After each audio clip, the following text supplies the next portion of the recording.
We're back. It's the podcast. It's your favorite podcast. It's the Fair and Focus podcast, where we take the female, women, and girl athlete injury consensus papers and we make them awesome. We make them practical, useful, easy to understand. And today we're talking about really, I think is the heart of it, which is the idea of gender and sex differences when it comes to talking about prevention of sport-related injuries. And I have the privilege of being here with Melissa Haberfield, who is the lead author of the Gender and or Sex Specific Considerations for Sport-Related Injury Systematic Review. It's a mouthful. It's a mouthful, but it's all about gender and sex differences. And so, yeah. And so Mel is a research officer at La Trobe Sport and Exercise Medicine Research Center. She's nearly, she promises me nearly finished her PhD. Almost finished her PhD, and she also comes to us by way of being a physiotherapist. So she's well versed in this. She's very well versed in this. So good morning, Mel. Good morning. Good morning. How are you? Yeah, great. Very good. That's good. Yeah. Okay, so let's get into it here. So for those who might ask, why is it important to think about or consider sex and gender related characteristics when we talk about this type of work? Yeah, it's a really good question. I think when we look traditionally in sports and exercise medicine research, the two terms of sex and gender are quite often used interchangeably without very good definition of what they actually mean. When authors are referring to the term sex and gender, they often get them mixed up. That's the first thing, and use them interchangeably. So it's really important to differentiate the two terms. So sex is about biological characteristics such as hormones, anatomy, biological characteristics, and gender is about socially constructed characteristics, and how we operate in that socially constructed environment. Right. So the two things are different but do interact and overlap. Sure. And I think that traditionally we really focus on sex-based characteristics, especially when it comes to injury risk. So there's been a lot of work. So take the ACL space, for example. There's a lot of focus on sex-based characteristics to understand injury risks. So women have a wider pelvis, women have a different, width of their knee anatomy, and women have different hormones, and that's always been the focus of what we've been looking at. And less attention has been paid to the gender related characteristics, or even how the two can interact and be influenced. So but I think what's happening now is there's an emerging understanding of that in the literature, and how we need to focus on those things. So a good example is women are often portrayed as having less strength than men or males, right? And that's considered maybe a sex-related characteristic. But when you think about it, there's also a gendered aspect to that. So women may not have access to a gym environment. The gym environment may be not safe or accessible for women. And so therefore they might not have the training history the same as men and boys and males. And that might influence their ability to gain strength. So it's not just sex, it can be gender as well. No, I appreciate you really making that distinction, because I think that's really important. And you're right. I think we just kind of, it's a subject that a lot of people aren't even really comfortable talking about, right? So it's easy to kind of just dismiss it or ignore the nuances of it. So I appreciate you doing that. No worries. Yeah. But let's talk about like the actual title of the work itself. Gender, and this is really a methods question, but like when we talk about gender and or sex specific considerations for sport-related injury, a concept mapping approach. Yep. Mel, what the heck is a concept map? Yeah, good question. So yeah, just to clarify in your intro, this actually wasn't a systematic review. So for the FAIR consensus project, this paper was actually the only original research Okay. paper that we conducted as part of the FAIR consensus. And concept mapping, yeah, what is it? It's a really good question, but Hmm. it's such a cool methodology, and it's actually mixed methods. So Okay. what that means is we collect qualitative data, Yeah. but we analyze it quantitatively. Okay. So it's a cool mix of qual and quant Yeah. methodology, Yeah. and it really is a great way to um, gather expert opinions in a space where there's really not much other research. Okay. So Okay. yeah, this was a perfect methodology for this consensus and this question. Yeah. Well, I mean, I love that you're talking quality because you're speaking my language now. Like, Yeah, I right? love it. Right. So that's good. And I know, like, as you did this mapping kind of exercise, you came out of it. I think you described them as clusters, right? Kind of key clusters. So Yeah. for the sake of our audience, I will tell you what they are. So funding and resources, expertise and knowledge. So when we're talking, okay, let me break this down. So when we're talking about funding and resources, we're talking about unequal access. You mentioned it just prior to this, like unequal access to training, for example.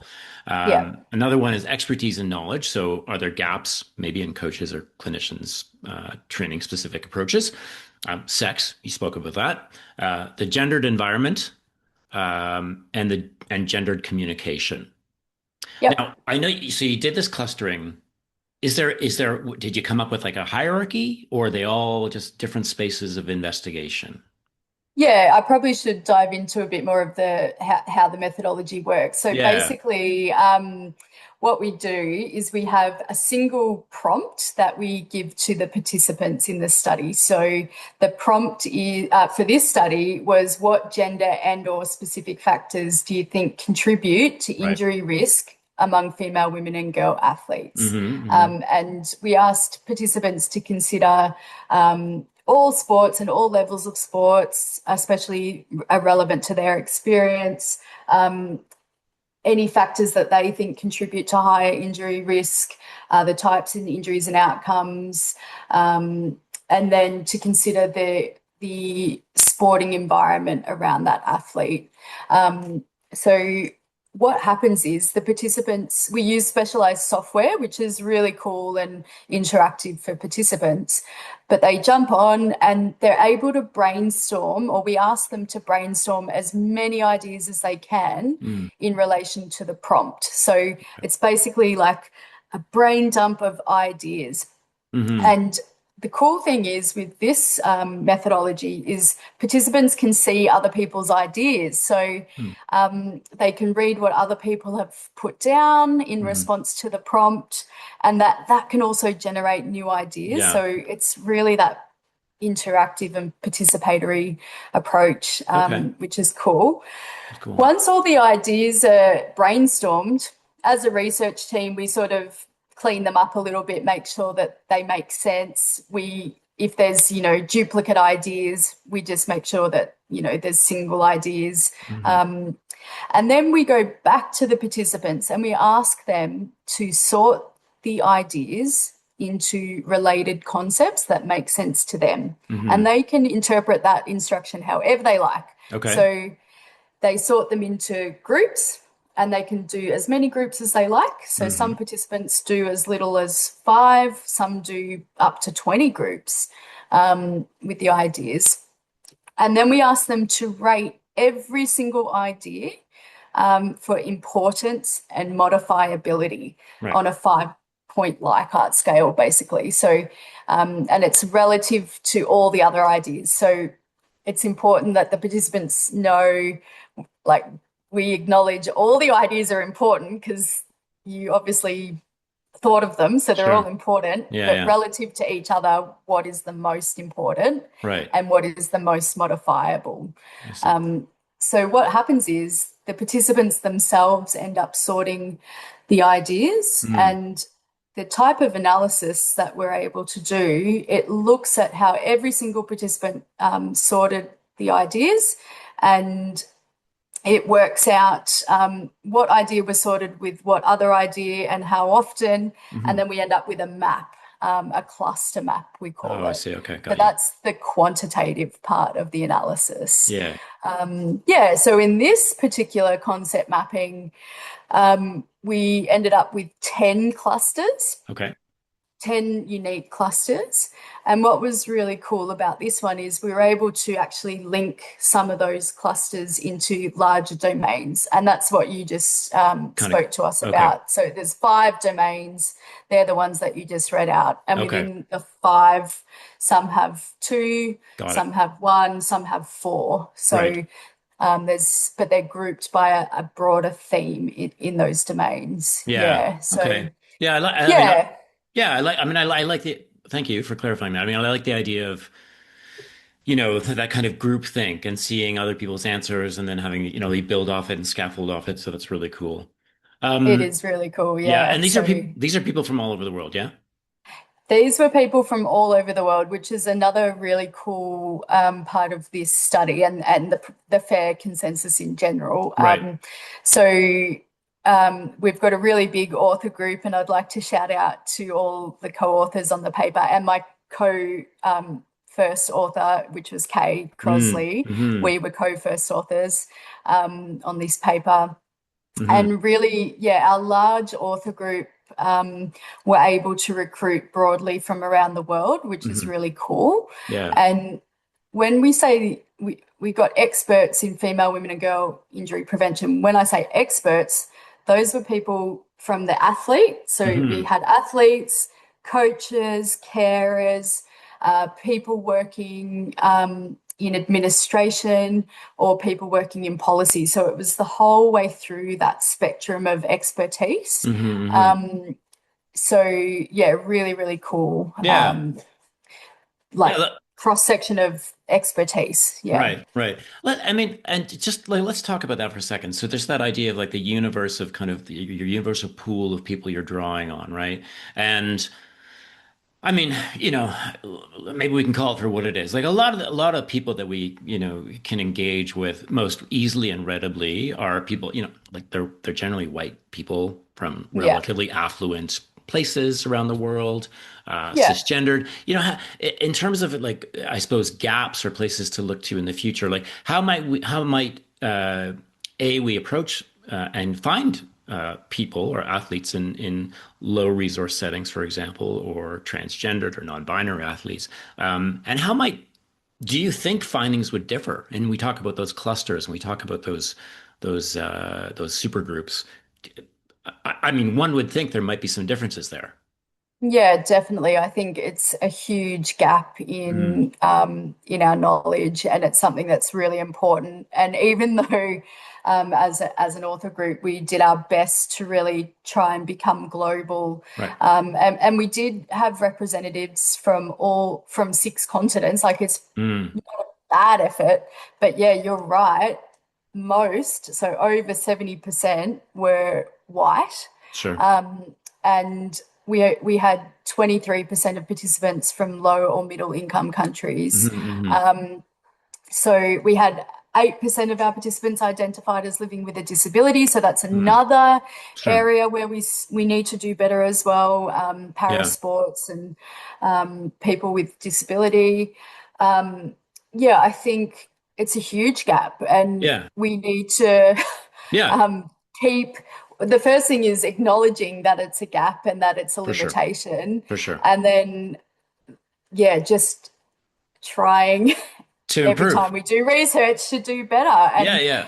it's the same with sex and gender. Like it starts by Yeah. researchers reporting how many males versus females did you have in your study? Yeah. Are you collecting sex? Are you collecting gender or both? Like it starts with reporting. Hmm. And I think that's what we've tried to do here as well, is just say, this was the split. And Hmm. yep, if we did it again, yeah, we need to try even harder. Yeah, and that wasn't a gotcha question. It wasn't No, a of yeah. course. Yeah. It's really again, this is the nature of what this is. Like it's a chat, and it's just discussing kind of let's talk about the reality of what it was, and really, how it could be to your point, like how could we improve? Right. And so Yeah.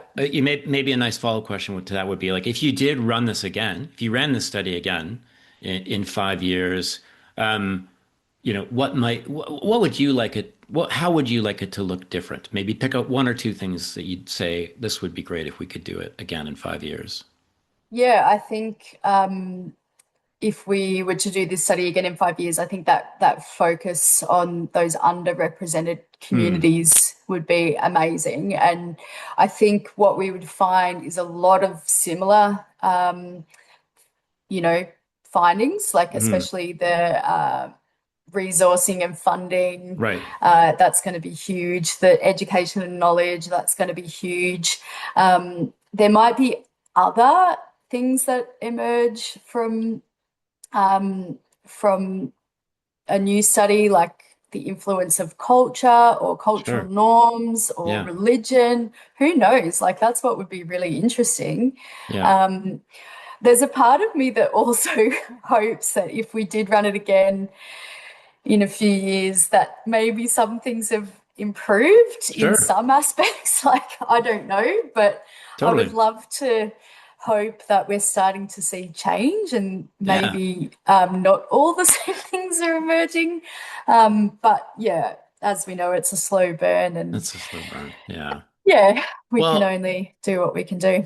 I mean, I wake up every day and things seem to be changing in the world around me. Not always for the True. better, not always for the better. But I think we can universally agree that, uh, this is an example of work that is good, is positive, and is making a change. So, Mel, I do thank you for taking us through this and spending a little time exploring your work and hopefully making it a bit easier for people to digest and think about. And as you say, maybe make some changes in their own life and the way they're doing it. So thank Yeah, you. Yeah, so thank you very much for doing this with me. I really appreciate it. no worries. And there's also a blog for this paper on the BJSM blog. So Hey, it's a little bit easier to digest. yeah, If you're wanting a quick, easy read, check out the BJSM blog. yeah. Yeah, Shout out BJSM blogs. Woo. yep, Love love it. it. Love it. Okay. If you have any, desire to get into this paper or others that are done in the female, women, and girl athlete injury prevention space, go to fairconsensus.com. That's FAIR consensus.com, all one word. And it's a great start. It's a great place to get off on your journey. So once again, Mel, thanks. And I wish you a wonderful day. Thank you. You too. Bye.